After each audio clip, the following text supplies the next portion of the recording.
Hello friends, আপনাদেরকে Runa kitchen রুমে স্বাগত জানাচ্ছি। আপনাদের জন্য আরও একটি নতুন রেসিপি নিয়ে এসেছি, সেটি হলো ফ্রেঞ্চ ফ্রাই। ফ্রেঞ্চ ফ্রাই বানানোর জন্য আমি সর্বপ্রথম এখানে সাদা আলুর ব্যবহার করেছি, লম্বা ধরনের। দেখতেই পাচ্ছেন আমার সাদা আলুগুলোকে প্রথমে পিলারের সাহায্যে আমি ভালোভাবে ছিলে নেব।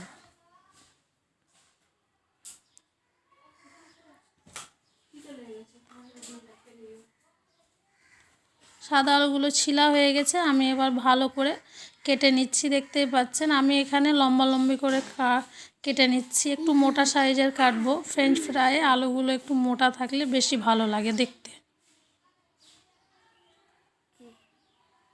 দেখতেই পাচ্ছেন লম্বিভাবে মোটা করে কেটে নিয়েছি।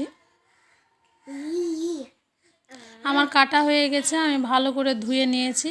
এবার ফ্রিজের ঠান্ডা জলে আমি 10 মিনিট ডিপ করে রেখে দেবো আলুর টুকরোগুলোকে।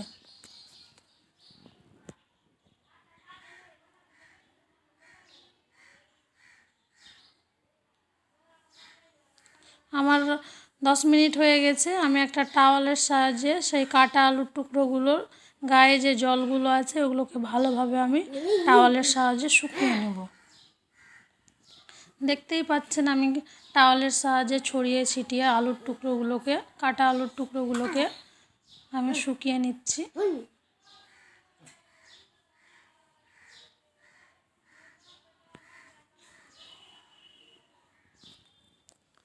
শুকনো হয়ে গেছে আমার আলুগুলো সুন্দরভাবে। আমার গ্যাসটা অন করে দিয়েছি, আমি কড়াইটাকে চাপিয়ে দিয়েছি গ্যাসে। এবার আমি সাদা তেলটা ঢেলে নেব কড়াইয়ে, আর আমি ওই তেলটাকে গরম করার জন্য রেখে দেব। গরম হয়ে গেছে আমার তেলটা। এবার আমি আলুর টুকরোগুলোকে আমি তেলে ছেড়ে দিয়েছি। আমি পুরোপুরি ভাজবো না, প্রথমে আমি 20% মতো আলুগুলোকে ভেজে নেব। দেখতেই পাচ্ছেন আমার 20% মতো আলু ভাজা হয়ে গেছে। আমরা এবার আলুগুলোকে ছড়িয়ে ছিটিয়ে ঠান্ডা করার জন্য রেখে দেব। আমার আলুগুলো ঠান্ডা হয়ে গেছে। আবার আমরা ভালোভাবে আলুগুলোকে ভেজে নেব।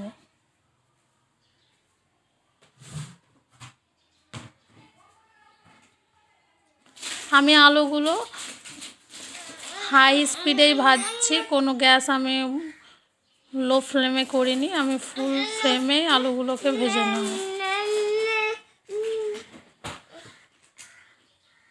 দেখতেই পাচ্ছেন আমি আলুগুলোকে উল্টে পাল্টে সুন্দরভাবে ভেজে নিচ্ছি। দেখতেই পাচ্ছেন আমার কত সুন্দর রং ধরে নিয়েছে আলুগুলোতে।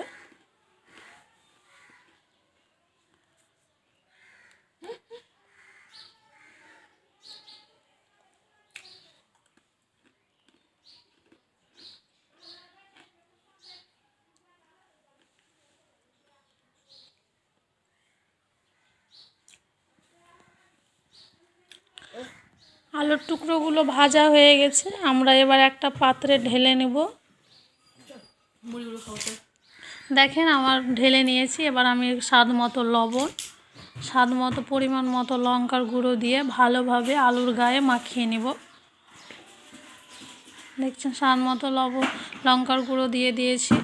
এবার আমরা ভালোভাবে উল্টে পাল্টে ভালোভাবে আলুর গায়ে মাখিয়ে নেব।